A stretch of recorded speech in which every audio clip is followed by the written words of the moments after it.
જામનગરના કાલાવડના ગ્રામ્ય પંથકમાં વરસાદના પગલે શહેર માર્ગો પર પાણી ફરી વળ્યા, વાતાવરણમાં ઠંડક પ્રસરી. જામનગર જિલ્લાના કાલાવડના ગ્રામ્ય પંથકમાં એક દિવસના વિરામ બાદ ફરી કાલાવડ શહેર અને તાલુકાના ગ્રામ્ય વિસ્તારોમાં ગાજવીજ સાથે વરસાદની ધમાકેદાર બેટિંગ. કાલાવડ તાલુકાના નવા ગામ, આણંદપરા, નિકાવા, શીશાંગ, ખાંડ કોટડા, મોટા વડાળા, હરિપર, દેવપુર, જામવાડી, બેડિયા, વાવડી, જસાપર, મોડીલા, ખીજોડિયા સહિત અનેક ગ્રામ્ય વિસ્તારોમાં વરસાદની ધમાકેદાર એન્ટ્રી થઈ. આજે સવારથી વાદળછાયું વાતાવરણ અને ઉકળાટ હતો. સરેરાશ 2 ઇંચ કરતાં વધુ વરસાદ પડ્યો છે.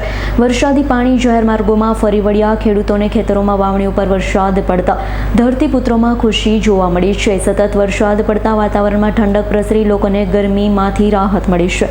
હર્ષલ ખંદેડિયાનો રિપોર્ટ, S9 ન્યૂઝ, જામનગર. અમારી તમામ માહિતીથી અપડેટ રહેવા માટે જોડાયેલા રહો S9 ન્યૂઝ સાથે.